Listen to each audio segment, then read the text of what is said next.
Vous écoutez Procrastination, saison 9, épisode 4, les prologues. Un podcast sur l'écriture en 15 minutes.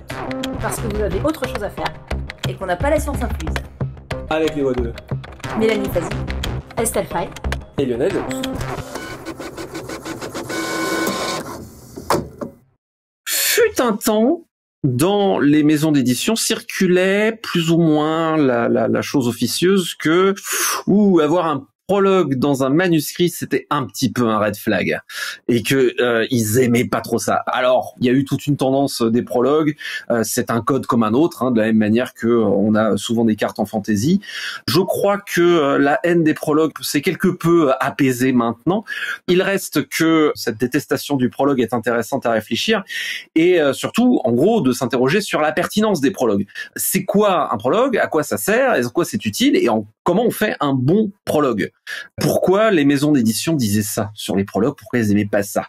Alors, avant toute chose, je pense que le prologue à la Tolkien, c'est-à-dire avec 50 pages de world building, c'est plus ou moins à proscrire de nos jours. Je pense que ça ne fonctionne plus, que l'époque est passée au-delà maintenant. On ne peut plus faire ça pour le meilleur ou pour le pire.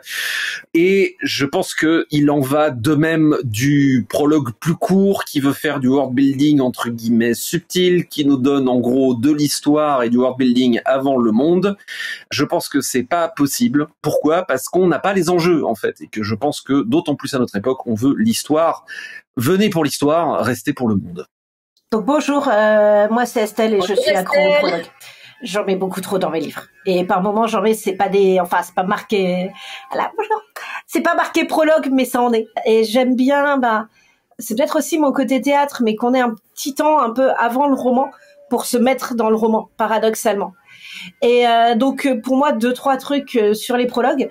Soit on peut être des prologues qui sont vraiment dans la lignée de ce qu'on va dire au premier chapitre. C'est-à-dire le prologue, en gros, est un avant-goût du premier chapitre. Et par exemple, on voit le personnage principal en train de faire un petit truc un peu en amont dans le temps, ou au contraire, le personnage principal qui se prépare à raconter son histoire. Donc là, le prologue nous prépare vraiment, entre guillemets, au premier chapitre, en fait. Et c'est juste un décalage, par exemple, temporel. Après, j'aime bien aussi les prologues qui vont donner un enjeu, qui va être un des enjeux de l'histoire, mais pas forcément des premiers chapitres. Et où là, on va être sur des persos, par exemple, très secondaires, voire qu'on va quasiment jamais revoir. Mais l'enjeu qu'il va y avoir autour de ces persos, c'est l'un des enjeux principaux du livre. Juste, on va pas le savoir tout de suite dans le livre. Et là, c'est jouer un peu avec le lecteur et en même temps demander une confiance au lecteur. Parce qu'en gros, là, vous allez avoir un truc un peu intriguant dans le prologue. Et après, ça va plus jouer pendant facile 5, 6, 10 chapitres. Et vous allez quand même me suivre parce que vous me faites confiance et c'est cool. Alors parce que vous me faites confiance, mais parce que je mets quelques trucs en place aussi. Par exemple, oui, c'est pas ce qu'il y a tout de suite dans le livre, mais il va y avoir un enjeu fort déjà. Et là, on accroche le lecteur. Parce que mine de rien, on va jouer sur le décalage.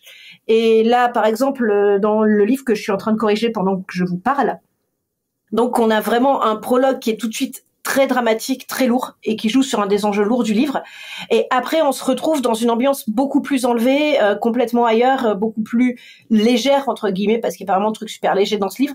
Mais voilà, c'est ça aussi. C'est de jouer sur des contrastes très forts. Donc on demande au lecteur de nous suivre, mais on lui donne quelque chose en échange, genre un contraste cool. Voilà. Et les prologues peuvent aussi nous installer dans des pactes de lecture. Et par exemple, j'aime beaucoup jouer dans certains textes, quand ils s'y prêtent, bien sûr, sur des ambiances de prologue, quelque chose que j'aime beaucoup, c'est les histoires enchâssées dans d'autres histoires qu'il y a dans le roman gothique souvent. Et ça se prête très bien au prologue, et c'est entré dans ce pacte de lecture-là, en fait. Donc voilà, les prologues correspondent aussi à des pactes de lecture. Et après, je vais juste réagir sur un truc qu'a dit Lionel. Même quand c'est bien fait, je ne suis pas contre, objectivement, le prologue qui va donner une ampleur mythologique énorme à un monde de fantasy en nous racontant une immense histoire d'ampleur mythologique qui s'est passée genre 2000 ans ou 10 000 ans avant la petite équipe de bras cassés qui va partir à l'aventure depuis le trou de campagne. Et j'aime bien ça aussi, même si c'est old school, mais je pense que ça peut être bien fait. Bonjour, je m'appelle Lionel et moi aussi j'aime les prologues. Je suis entièrement d'accord avec toi. En fait, moi, je trouve, qu'est-ce qu'on fait avec le prologue? En fait, on parle souvent, voilà, du mystère et tout. En fait, pour moi, c'est une énorme promesse narrative, en fait, le prologue. J'aime beaucoup que tu aies parlé du pacte de lecture. C'est exactement ce que j'ai fait avec Les Dieux Sauvages. Les 2 premières pages le prologue, hein, donc, de La Messagère du ciel du tome 1 sont hyper absconses et d'ailleurs, il y a des gens que ça a rebuté et mon éditeur m'a dit, t'es sûr que tu veux commencer comme ça? Mais en fait, c'était une volonté résolue de ma part, parce que ça laisse entendre que c'est de la fantasy épique, mais ça va être un petit peu complexe aussi par certains côtés. Et je pense que j'aurais pu avoir des lecteurs, alors on saura jamais, hein, mais mon idée c'était que j'aurais pu avoir des lecteurs potentiellement un peu désenchantés ou perdus en cours de lecture du tome 1, parce que après le prologue, ça démarre un peu plus de façon classique où on a de l'action, on est dans la narration directe et ça avance vite. Mais au fur et à mesure, ça se complexifie beaucoup. Alors que là, avec mes 2 pages hyper absconses d'entrée, ça annonce la couleur.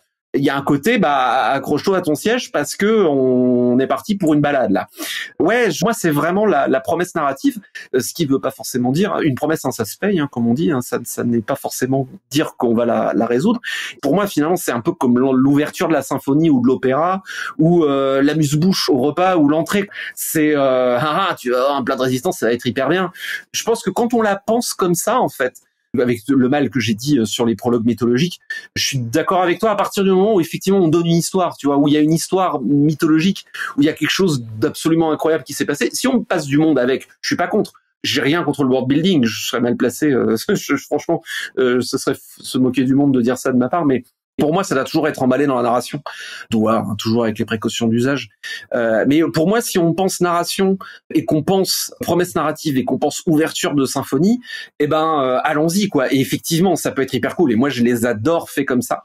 Je pense qu'en fait, le reproche qui est souvent fait au prologue par les maisons d'édition, quand ils en disaient du mal, c'est que souvent, en fait, le prologue, il sert à rien. Et qu'en fait, l'histoire, elle démarre au chapitre 1. Et que dans les prologues mal faits, en fait, on peut les escamoter. Et non seulement ça n'enlève rien, mais souvent ça dynamise le récit parce que ça le fait démarrer beaucoup plus dans l'action et beaucoup plus proche de la narration, alors que le prologue retient les chevaux au lieu justement de donner envie. Ce qui est le mauvais prologue pour le coup. C'est comme le bon prologue et le mauvais prologue. Après, on peut faire des prologues qui soient des directs dans l'action. Et même par moments, justement, comme dans le prologue, on doit pas forcément, un prologue peut rester très évasif, très énigmatique, on n'est pas obligé de poser les bases du monde. Donc on peut faire un prologue qui soit vraiment du direct dans l'action.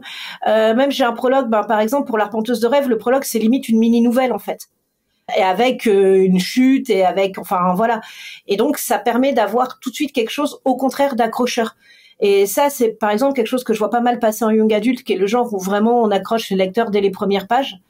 Parfois, on le voit pour le coup, dans le monde anglo-saxon, c'est limite caricatural parce que ça joue tellement sur les premières pages qu'on a des promesses au début des romans ou dans les prologues qui vont être très fortes et qui finalement vont se diluer dans le livre.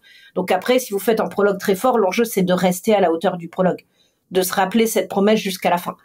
Mais voilà, on peut avoir justement joué sur des imageries super fortes aussi dans un prologue, plus que finalement quand on doit installer l'histoire. Et paradoxalement, si on commence sur un direct dans l'action très fort, sur une confrontation très forte dans le prologue, après, on peut prendre un peu plus de temps pour bien installer le monde et les personnages dans le début du livre aussi, puisqu'on a déjà donné à bouffer de l'enjeu et du mystère au lecteur, puisqu'on a déjà installé un suspense, en fait.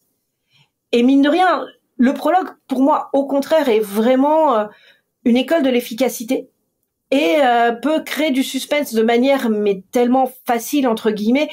C'est très bête, mais le prologue qui est hyper classique de la personne qui va commencer à raconter une histoire. Le vieux qui raconte une histoire, j'aime les personnages de vieux. Le vieux qui raconte une histoire, mais qui lui-même en fait partie. Mine de rien, pendant toute l'histoire, elle peut être très longue, va rester en fond cette idée de oui, mais comment est-ce qu'on est arrivé à ce personnage énigmatique qui raconte une histoire? Et ça reste en fond et ça ajoute cette petite couche de suspense supplémentaire qui va parfois tenir dans des livres qui peuvent être hyper longs, voire en plusieurs tomes et tout. Et il y a ça en fait. Et il y a cette promesse-là. J'aime bien aussi, parce que ça prouve que on peut lire un livre pour le voyage et pas simplement parce qu'on attend la fin.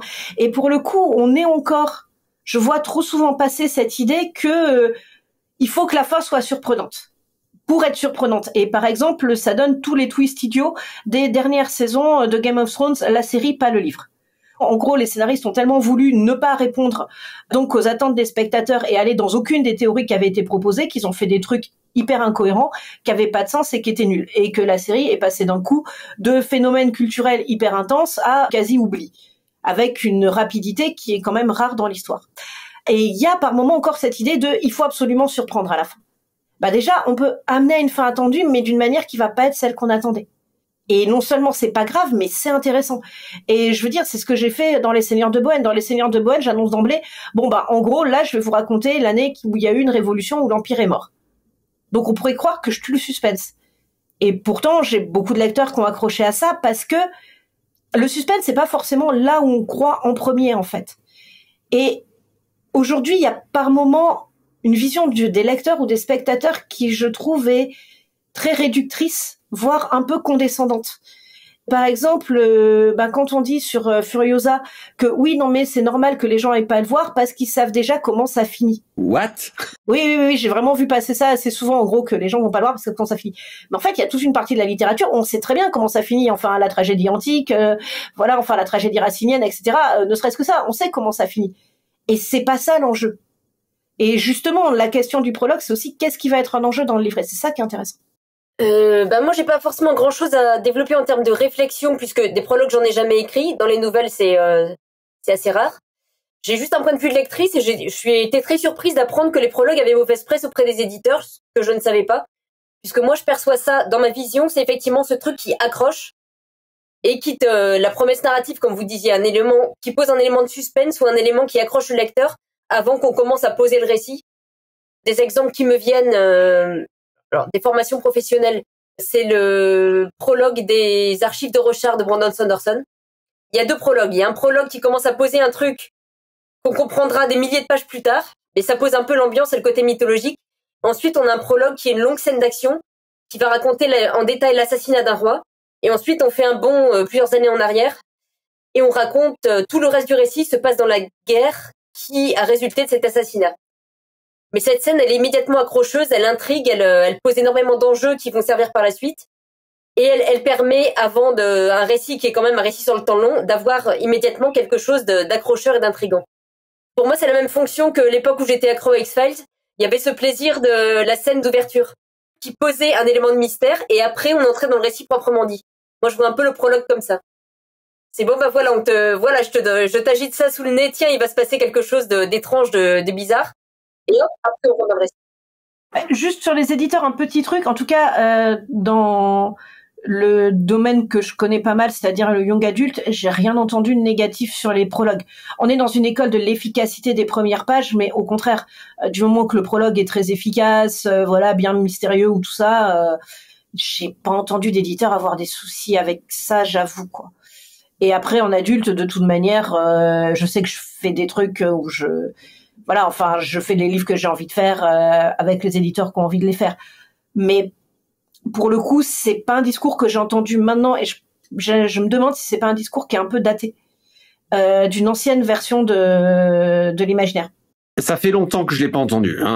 Il faut savoir qu'il y a aussi un peu des modes dans l'édition où il y a quelque chose qui se dit et qui devient un peu la mode sur 3-5 ans. Et puis après, c'est la suivante. C'est aussi les maisons d'édition sont aussi des êtres humains et ont aussi leurs approches et leurs désirs. Et puis il peut y aussi y avoir à un moment un raz-de-marée de bouquins à prologue mal fait qui suscite ça.